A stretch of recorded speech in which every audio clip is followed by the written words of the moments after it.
7월 11일 주일 예배 드리겠습니다. 다 함께 찬송가 520장 찬양하시겠습니다.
하신 대로 이룰 것이니 누구든지 언약받을 수 있네. 받은 사람에게 생명이로다. 어느 누구나 오라. 어느 누구나 주께 나오라. 어서 와서 주의 말씀 들으라. 하늘 아버지가 오라 하시니 어느 누구나 오라.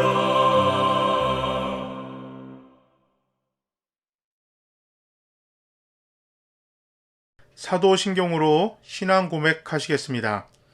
나는 전능하신 아버지 하나님, 천지의 창조주를 믿습니다. 나는 그의 유일하신 아들, 우리 주 예수 그리스도를 믿습니다. 그는 성령으로 잉태되어 동정녀 마리아에게서 나시고 본디오 빌라도에게 고난을 받아 십자가에 못 박혀 죽으시고 장사된 지 사흘 만에 죽은 자 가운데서 다시 살아나셨으며 하늘에 오르시어 전능하신 아버지 하나님 우편에 앉아 계시다가 거기로부터 살아있는 자와 죽은 자를 심판하러 오십니다. 나는 성령을 믿으며 거룩한 공교회와 성도의 교제와 죄를 용서받는 것과 몸의 부활과 영생을 믿습니다. 아멘. 교회 소식 전하겠습니다. 금주도 대면 예배로 드립니다. 10시 청소년, 11시 어린이 장년 예배로 드립니다. 비대면 온라인 예배는 11시 교회 유튜브로 함께 들을 수 있습니다. 사회적 거리두기 4단계 강화로 인해서 다음 주일 7월 18일부터 모든 예배는 아직 미정입니다. 공지가 나오는 대로 계속해서 알려드리겠습니다. 매주 토요일 오후 2시에 줌으로 성경 공부합니다. 문의는 백운구 목사에게 하시면 되겠습니다. 온라인 헌금 안내해드립니다. 국민은행, 신한은행 계좌로 온라인 헌금 해주시면 감사하겠습니다. 감사하게도 지난 주일 이종환 형제가 퇴원했습니다. 기도해주신 모든 분들께 감사드립니다. 하루빨리 정상화가 되도록 기도 바랍니다. 코로나19로 힘든 시기지만 함께 기도하고 힘냅시다. 모두 샬롬. 하나님 말씀 보겠습니다. 오늘 보실 하나님 말씀은 사도행전 2장 1절부터 13절까지 말씀입니다. 오순절이 되어서 그들은 모두 한 곳에 모여 있었다. 그때에 갑자기 하늘에서 세찬 바람이 부는 듯한 소리가 나더니 그들이 앉아있는 온 집안을 가득 채웠다. 그리고 불길이 솟아오를 때 혓바닥처럼 갈라지는 것 같은 혀들이 그들에게 나타나더니 각 사람 위에 내려앉았다.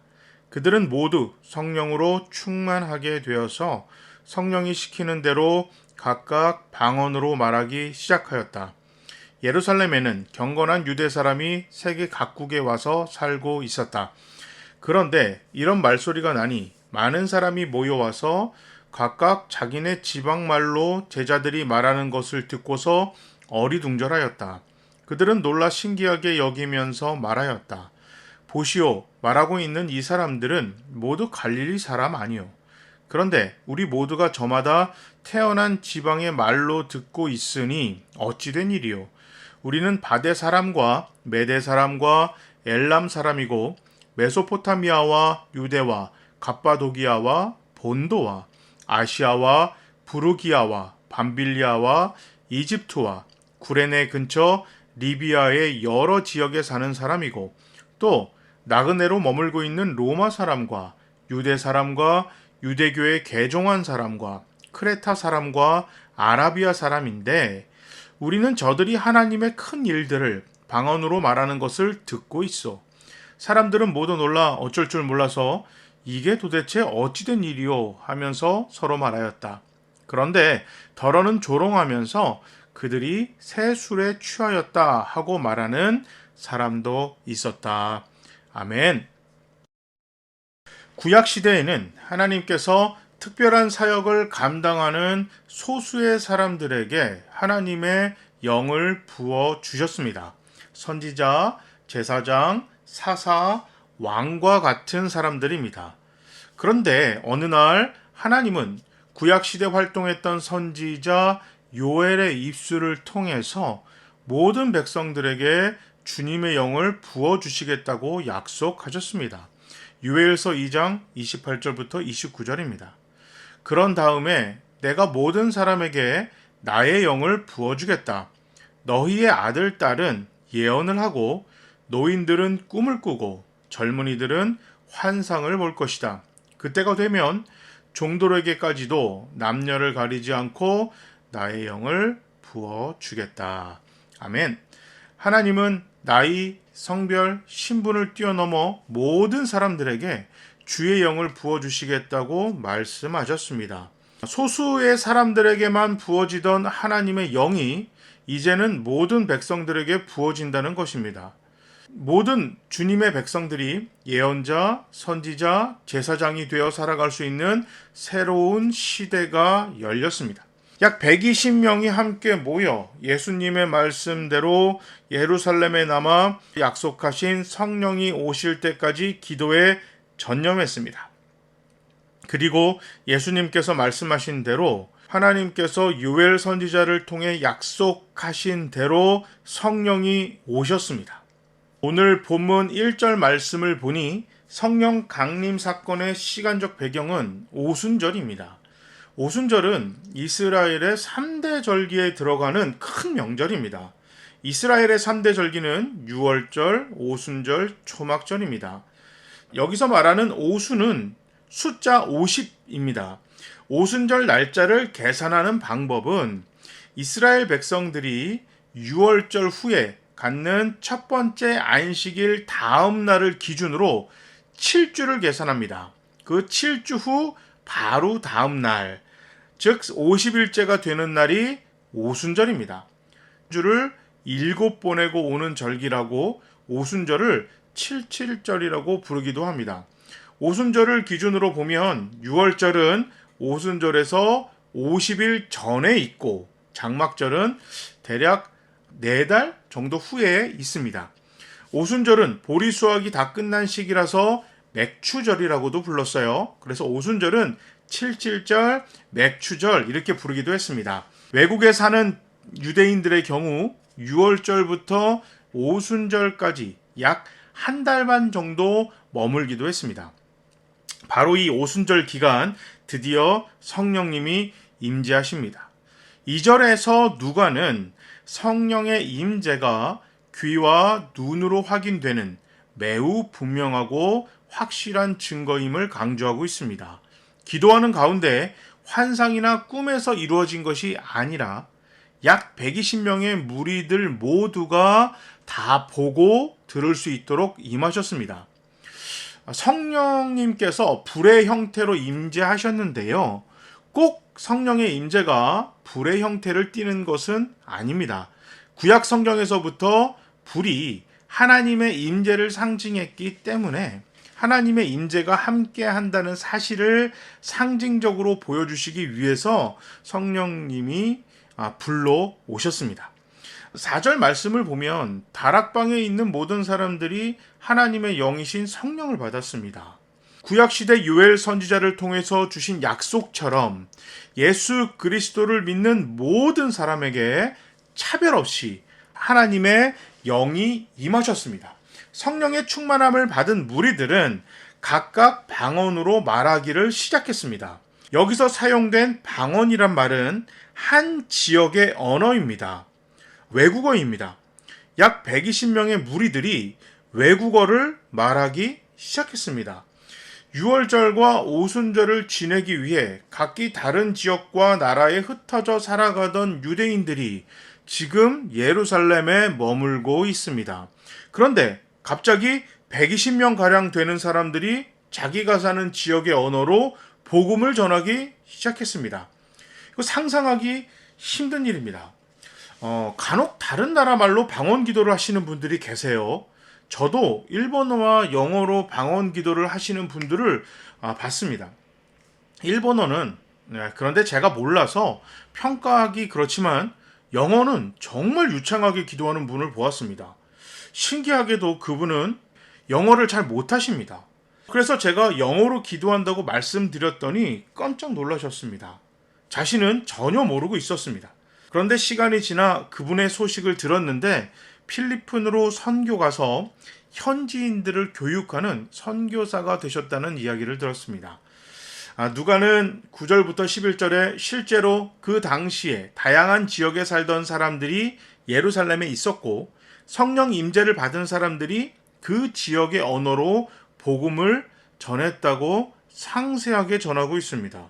바데, 메데, 엘람, 메소포타미아와 유대와 갑바도기아와 본도와 아시아와 부르기아와 밤빌리아와 이집트와 구레네 근처 리비아의 여러 지역, 로마, 크레타, 그리고 아라비아에 있는 사람들이었습니다. 외국에서 살던 사람들이 그 나라 말로 대화한다고 상상해 보면 신기하고도 하고 신나기도 하고 또 두렵기도 했을 것입니다.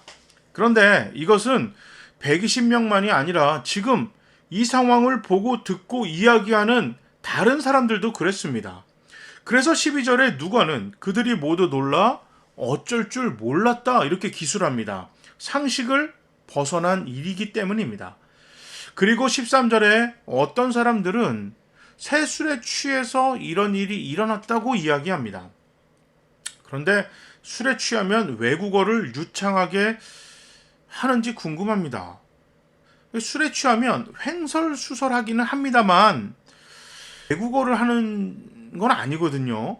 아무도 못 알아듣는 말을 하기도 하고 심지어 자기가 무슨 말을 하는지 모르는 것이 술 취한 사람이 하는 말인데 상식을 벗어난 일이기 때문에 술 취했나? 이렇게 그들을 조롱하기도 했습니다. 오늘 본문의 배경은 오순절입니다. 오순절을 지키기 위해 외국에서 살고 있는 많은 이스라엘 사람들이 예루살렘을 방문하는 일이 자주 일어난 일이었습니다.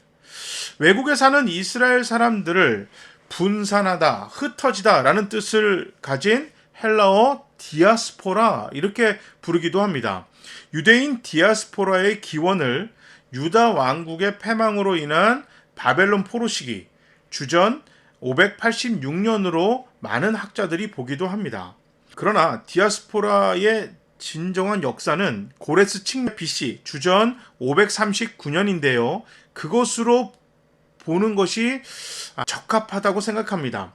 왜냐하면 고국으로 돌아갈 자유를 얻게 된 페르시아 시대부터 시작됐다고 보는 것인데, 이전에는 고국에서 쫓겨나서 망명의 삶이었지만 이 고레스 칙령 이후로는 본인의 자발적인 선택과 의지에 의해 외국에서 살아가는 이민 생활이기 때문에 디아스포라는 바벨론 포로 시기의 시작이 아니라 고레스 칙령 이후로 보는 것이 합당합니다. 자, 어쨌든 오늘 본문에 나오는 예루살렘을 방문한 외국에서 태어나고 살고 있다고 한 이 디아스포라 이스라엘 사람들은 많으면 500년, 또 적으면 몇십 년 이상을 외국에서 살았습니다.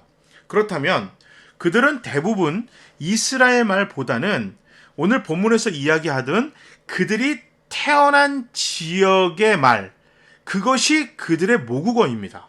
그러니까 외국어가 모국어예요. 그러니까 그들에게 복음을 전하기 위해 성령님은 그들의 언어, 외국어로 말하는 능력을 주셨습니다. 그리고 그 능력을 받은 사람들은 지금 외국어로 그들에게 복음을 전하고 있습니다. 지금까지 사도행전을 읽으면 복음의 증인이 되기 위해서는 두 가지가 필요합니다. 성령의 임재와 하나님 나라에 대한 바른 이해입니다. 예수님은 제자들에게 하나님 나라를 가르치셨습니다. 제자들이 깨닫지 못했고 관심을 두지 않은 것뿐이지만 예수께로부터 그들은 지난 3년간 배웠습니다. 제자들뿐 아니라 나머지 사람들도 주님께로부터 하나님 나라에 대해 배웠습니다. 이미 하나님 나라에 대해 배운 사람들이 모여서 복음의 증인이 되기 위해 성령의 임재를 원하는 기도를 했습니다. 그리고 드디어 성령님이 그들에게 임재하셨습니다. 바른 복음과 성령의 임재가 만나서 오늘 본문의 사건이 일어났습니다. 성령의 임재가 있어도 복음을 모르면 복음의 증인이 되기 어렵습니다. 반대로 복음은 아는데 성령의 임재가 없으면 밤에 달이 뜨는구나 라는 정도의 지식이나 관심 정도밖에 보이지 않습니다. 수많은 제자 교육이 있습니다. 그 중에 교육으로 복음의 증인이 될 수 있다고 믿는 사람들도 있습니다. 그러나 아무리 훌륭한 교육이라 하더라도 예수님께 직접 배운 것보다 좋을 순 없습니다.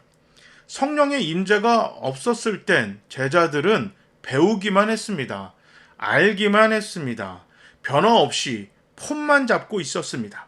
복음의 증인으로 사는 것 같은데 자신이 받은 교육, 시스템, 프로그램만을 더욱 귀중하게 생각하기도 합니다. 성령의 임재는 2000년 전 과거에만 있었던 것으로 받아들이기도 합니다. 아무리 기도해도 외국어로 기도가 나오지 않으니 그 사건은 더 이상 필요 없는 것으로 여기기도 합니다.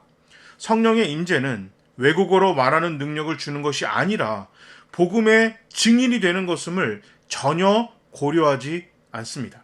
마치 하나님 나라는 로마로부터 독립한 강한 이스라엘이라고 착각하고 있었던 제자들과 같습니다. 동상이몽입니다. 성령의 임재를 체험하지 못한 것이 아니라 애초에 부정하고 관심이 없습니다. 3년간 예수님이 옆에서 가르치셔도 심지어 부활하셔서 다시 가르치셔도 관심이 없는 제자들과 같습니다. 또 성령의 임재를 강조하는 모임이 있습니다. 그 중에는 말씀을 바르게 읽기보다는 쪼개서 편집해서 읽는 사람들도 있습니다. 성경의 말씀보다 경험이나 특별한 누군가의 이야기에 더 집중하는 경향을 보이기도 합니다. 따라하는데 익숙합니다. 그들의 기준이 말씀이 아니라 소수의 경험이 되기도 합니다. 성령의 임재의 목적인 복음의 증인이 되는 것보다 성령의 임재에 나타나는 신비한 일에 주목하기도 합니다. 구약에 등장했던 소수의 선지자처럼 자신을 특별한 사람으로 포장하는데 이용하기도 합니다. 때로는 예수를 믿는 건지 그 소수의 특별하다고 주장하는 사람들을 믿는 건지 헷갈리기도 합니다. 복음의 증인이 아니라 특별한 능력을 가진 분들의 증인인가 애매모호하기도 합니다. 오늘 본문 사도행전 2장 첫 부분입니다. 그러니까 1장부터 읽어봐야 얼마 안 되는 양입니다. 예수님은 오늘 처음 만난 지나가는 사람들에게 성령의 임재를 받으라고 하신 것이 아닙니다. 3년간 직접 가르친 제자들, 그리고 적어도 예수님께 가르침을 받았던 적이 있었던 사람들에게 성령의 임재를 위해 기도하라고 하셨습니다. 왜 성령의 임재를 받아야 하는지 그 이유에 대해서도 상세하게 말씀하셨습니다. 땅끝까지 하나님 나라를 전할 복음의 증인이 되기 위해서였습니다. 이미 하나님 나라가 무엇인지 배운 사람들에게 실제로 그 나라를 전하는 복음의 증인이 되기 위해 성령님의 동행을 위해 기도하라는 것입니다. 신학교에서 주구장창 성서학 교수님들이 본문을 누가 썼는지, 누구에게 전한 말씀인지, 어떤 상황인지, 어떤 목적인지 그것부터 꼭 알고 성경을 읽어야 한다. 한국에서 미국에서 모든 성서학 교수님들이 지겨울 만큼 마치 요즘 손 닦으세요, 손 세정하세요, 마스크 쓰세요 라고 하는 것처럼 하시던 말씀이었어요. 누가는 데오빌로에게 예수님과 복음에 관한 내용을 누가복음으로 먼저 전했고 몇 년 뒤에 복음을 어떤 사람들이 누구에게 어떻게 전하냐, 이거에 대한 글이 사도행전입니다. 사도행전은 하나님 나라를 전하는 복음의 증인들에 관한 글입니다. 자, 오늘 본문은 4가지를 꼭 기억해야 합니다. 첫째, 성령의 임재를 받은 약 120명의 사람들은 이미 예수님으로부터 하나님 나라에 대해, 복음에 대해 교육을 받았다. 둘째, 성령의 임재의 목적은 복음의 증인이 되는 것이다. 셋째, 복음의 증인이 되기 위해서는 올바른 하나님 나라의 이해와 성령의 임재가 필요하다. 네 번째, 오순절 기간에 예루살렘에 모인 외국에 사는 유대인들은 선조 때부터 오랜 기간 외국에서 살아서 그들의 모국어는 그들의 지역 언어이다. 오늘 본문은 이 4가지가 동시에 만난 사건입니다. 약 120명은 이미 복음에 대해 예수님께 교육을 받았었고 그들이 함께 모여 복음의 증인이 되기 위해 성령님의 임재를 바라며 기도했습니다. 성령님이 그들에게 임하셨습니다. 그리고 마침 바로 그때 그들이 있는 곳에 외국에서 살던 이스라엘 사람들이 있었던 것입니다. 그러니까 그들에게 복음을 전하기 위해 성령님은 그들의 언어, 외국어로 말하는 능력을 주셨습니다. 성령이 임재하면 방언을 해야만 하는 것이 아닙니다. 외국어로 말하지 않으면 방언이 아닌 것도 아닙니다. 그리고 배움만 가지고 복음의 증인이 되는 것도 아닙니다. 복음의 증인이 되기 위해서는 복음에 대해서 하나님 말씀을 바르게 읽고 정확하게 배워야 합니다. 그리고 성령님의 임재의 은혜가 함께 할 때 우리가 사는 바로 지금 우리 상황에 필요한 복음의 능력을 받게 되고 우리는 복음의 증인이 되는 것입니다. 성령의 임재는 과거에만 있었던 사건이 아닙니다. 복음의 증인이 되기 위해서는 바로 지금 우리에게 계속해서 일어나야만 하는 사건입니다. 한 번의 사건이 아니라 끊임없이 계속해서 지속되어야만 합니다. 바른 복음의 증인이 되기 위해서는 복음에 대해 바르게 알아야 합니다. 그래서 교회는 말씀을 가르치고 전하는 일과 배우는 일에 최선을 다해야 합니다. 성령의 임재는 지금도 일어나고 있고 일어나야만 합니다. 바로 지금 우리가 복음의 증인으로 살기 위해서는 꼭 필요합니다. 우리의 죄를 구원하시기 위해 이 땅에 오셨고 죽으시고 부활하신 우리 주님만이 우리의 구원자라는 복음을 항상 마음에 새겨야 합니다. 그 주님을 나의 구원자로 믿기만 하면 하나님의 자녀가 될 수 있다는 것이 하나님 나라의 핵심이고, 그 말씀이 이미 성경을 통해 우리에게 선포되었다는 것을 전하고 배워야 합니다. 그리고 그 말씀이 이해가 되고 복음의 증거로 삼기 위해서는 성령님의 임재, 우리와 언제 동행하시는 성령의 임재가 꼭 필요합니다. 끊임없이 말씀을 바르게 전하고 배우며 성령님의 동행하시는 임재가 우리 모두에게 일어나서 2000년 전 약 120명 성도에게 외국어를 말하는 능력이 필요하였던 것처럼 우리 가정, 직장, 사회, 학교, 국가, 더 나아가 땅끝까지 하나님의 나라가 복음이 전해지기 위해서 필요한 능력이 우리에게 주실 것입니다. 그 능력을 가지고 우리가 복음의 증인이 되어야만 합니다. 올바른 하나님의 말씀, 그리고 성령님의 동행으로 복음의 증인으로 살아갈 수 있는 능력을 갖고 복음의 증인이 되는 우리 모두가 되기를 주님의 이름으로 축복합니다. 제가 한번 기도하겠습니다. 사랑의 주님, 감사합니다. 복음의 증인들로 인해 우리가 예수를 믿어 구원받았습니다. 주님, 너무너무 감사합니다. 우리도 다른 누군가의 생명과 풍성한 삶을 위해 하나님 나라의 복음을 전하는 증인으로 살기로 다짐합니다. 주님, 다짐으로 끝나지 않고 우리의 현실이 되기를 소망합니다. 하나님 말씀을 올바로 배우고 가르치는 일에 소홀히 하지 않겠습니다. 이 어려운 시국에서도 어떻게 복음을 전할 수 있을지 성령님, 저희와 항상 동행하시어 능력과 지혜와 방법을 가르쳐 주시옵소서. 하나님이 인정하시는 세상을 먹이고 살리는 복음의 증인이 되는 우리 교회와 모두가 될 수 있도록 성령님 항상 우리와 함께 해주시고 우리에게 능력을 주시옵소서. 힘들고 어려운 중에 하나님께 예물을 드렸습니다.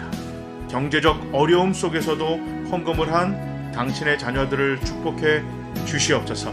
재정에 어려운 자녀들과 교회를 도와 주시옵소서.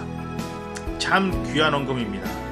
더욱 귀하게 쓰이도록 주여 도와 주시옵소서.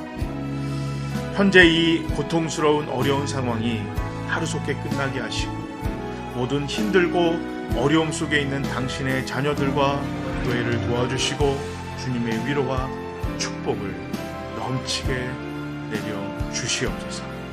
여호와는 우리에게 복을 주시고 우리를 지키시기를 원하며 여호와는 그의 얼굴을 우리에게 비추사 은혜 베푸시기를 원하며 여호와는 그 얼굴을 우리에게로 향하여 드사 평강 주시기를 간절히 원합니다. 아멘.